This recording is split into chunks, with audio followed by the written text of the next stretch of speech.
Ito na yung naiiwan natin na dungtaw katambayan. Malaki na yung ating lalaki. Hintayin na po tayo na ipaparis natin dito pag lumaki na din po yung iba na dungtaw na pinagkunan po natin. So ngayon pupunta tayo sa manukan natin doon sa tango. Tumitilaok na rin yung ating dungtaw. Hindi lang po puro healthy chickens lang kung saan saan sila nangingitlog, pati native din po nangingitlog kung saan saan, gaya po nito. Pag ito nainitan ng matagal, maaari po itong start na may incubate.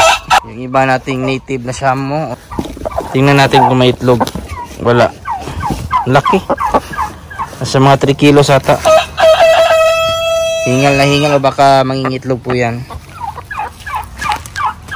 Ito na lahat yung ating mga manok. Nakaka-relax din naman po yung ating mga alagang manok at saka pabo dahil po sa puno ng akasya. Hindi sila masyadong naiinitan. Malamig nga dito. Kaya yung ating manok walang problema po. Every 7 days po tayo nangungulikta po ng itlog. Naglo-load po sa ating incubator kasi maliit lang po yung dinala po natin. At hindi rin po hindi natin kuliktahin. Baka limliman din po ng iba nating inahin po. Baka masanay. Plano pa naman po natin na yung ating ibang native po ay paitlogin at paitlogin na po natin sila. Kaya kailangan kolektahin po sa kanilang paitlogan. Yung diskarte dyan. Para hindi maisipan magdimdim at tuloy-tuloy mangitlog. May binili po tayong 3 na native kaninang umaga. Andyan hindi yan makikisama muna, makikihalubilo. At di rin maiwasan talaga yung iba lumilipad sa bako, lalo pat hindi pa natin nalagyan po ng net yung gilid. Yung iba nating puno na nilagay tumubo, yan yung sa haligi. Tingnan natin yung itlog dito.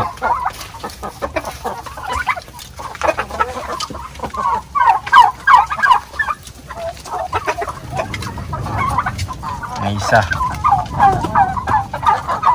May dalawa. 3. Madami-dami na talaga ng itlog sa ating mga native. Kaya madali lang ito paramihin. At meron din dito. Ayan. Sakto na makakapagparami tayo bago mag-December. May mga pambenta na po tayong pangkarne. Habard natin. Nangitlog na rin po.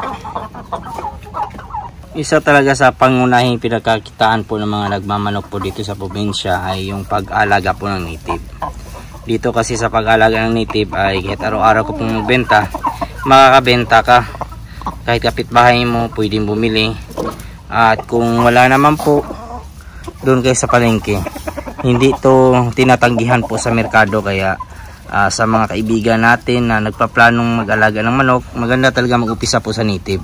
At siguraduhin po na yung ipisahan po natin na mga native gaya po nito, may mga hulo, mga basilan. Kung makakakuha kayo ng shamo, mas maganda kasi mas malalaki, mabilis lang po lumaki yung sisiyo. Talagang hindi ka lugi. Sa loob lang po ng 2 to 3 buwan, maaari ka na po makapagbenta po. At ang gandahan po, maaari nyo lang po silang pakawalan. Babalik at babalik din sila sa iyong lugar, sa iyong manukan. Basta bigyan nyo lang po ng pagkain po. Kumbaga, may oras po sila sa pagpapakain. May oras po kayo sa pagpapakain. Kahit konti lang, basta importante, bigyan mo ng pagkain para sa ganon. Uwi at uwi sila, hindi mawawala. Pag ganun po ang pag-alaga po ng native. Kung hindi na babalik, ibig sabihin may na yan, may problema na, kumbaga ninakaw yan o hindi kaya ay hinabol ng aso o nakagat ng anumang klaseng hayop. Yan yung mga karaniwan na hindi nakakabalik. Pero karaniwan pag hindi nakakabalik, nakaw po yan. O ganun po yung ating manukan dati sa dati nating manukan. Pag hindi na nakabalik yung native po natin, ibig sabihin wala na, nasa kaldero na po yan. So normal po yan sa pag-aalaga ng manok na meron talagang magnanakaw. Sa ngayon po yung ating mga alagang manok dito ay maabot na po na nasa 40. Kasama yung pabo, 40 plus na po. Yung pabo natin, paghanda po natin yan, baka sa birthday po natin ay maaari po natin katayin yung iba dyan. Ganun na po, yung ganung black strop natin, napakaganda na po. Lumalabas na po yung kulay. Napakaitim na. So baka next year po sumama po tayo o baka lumaban tayo sa show po, Tuna Festival po, gaya po ng ating feature po last time. At ihanda din po natin yung ating lungtaw, panlaban po natin, at baka kung sa certain mananalo po tayo. At yung lungtaw naman po natin, tsaka na lang po natin ililipat dito once na lumaki na siya, o kumbaga malaki na po talaga. Baka awayin din po kasi ng ibang manok po natin dito, lalo na po yung basila natin, no? Basilan Shamo at ayan, cross. Ayan yung dominante po dito.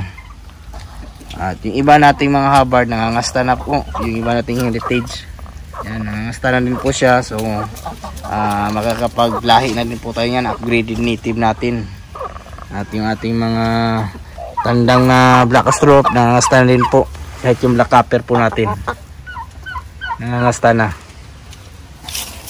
Hindi malayo po na talagang dadami na po yung ating mga alaga once napisa na po yung ating niload po na mga itlog sa incubator. Kahit sabihin na po natin na nasa 60 yung mapisa doon sa nilagay po natin na almost 100, dadami yung ating mga alaga dito. Napakabilis lang po dumami po ng ating mga alaga o magparami ng mga manok. Ito po yung kagandahan po sa pag-aalaga po ng manok, pabo o anumang hayop. Pag time na gusto mong kumain po ng manok, mag-adobo, mag-sabaw, o di kaya po may okasyon, pwede ka pong mag-lechon po, gaya po ng pabo. Kaya yung pinakaganda dito, meron ka na pong kumbaga pagkukunan po ng pagkain. At sa pagkain naman po nila, madali naman po makatipid po.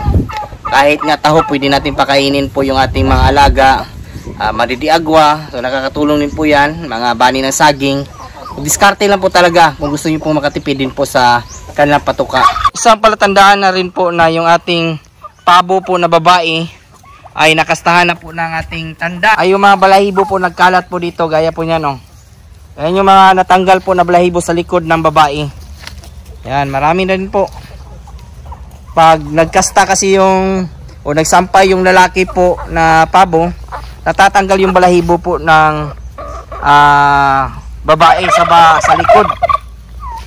2 weeks from now, sigurado yung ating pabo po ay mangiitlog na.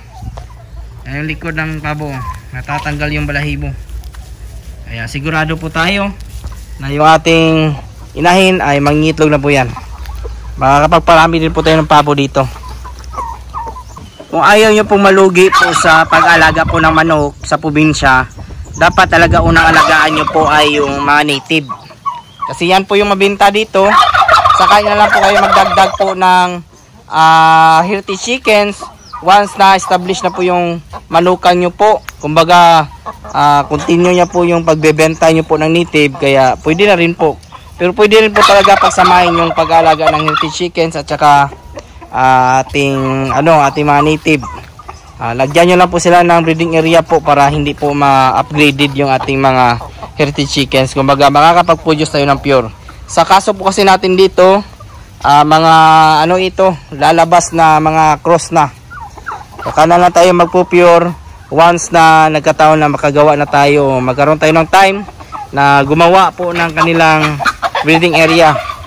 O ganun lang po yung diskarte po natin mga katambayan para hindi po natin maranasan yung pagkalugi po sa pag-alaga ng manok. Dapat native talaga yung alagaan nyo po sa probinsya. At yan lang po yung mga ganapan nyo araw sa mga kaibigan natin dyan. Maraming salamat po na napadaan. Bago po natin subscribers and viewers, welcome po sa aking channel. At kung kayo lang po yung napadaan ngayon, sana po i-consider po na i-follow, i-like, subscribe. Napakalaking tulong po yan. Kung may mga katanungan naman po kayo, ilagay lang po sa comment section at atin sasagutin. At huwag kalimutan i-click yung notification bell para sa mga susunod na videos. Bago muna tayo magpaalam, shoutout muna natin yung ating mga kaibigan dyan na si Alvin Lubigan at saka kay Richard Santos at Pugad ng Lawin from London. Maraming salamat po sa mga hindi ko naman po na shoutout. Isa-shoutout ko lang kayo sa susunod Maraming salamat. God bless at ingat po palagi. Bye-bye!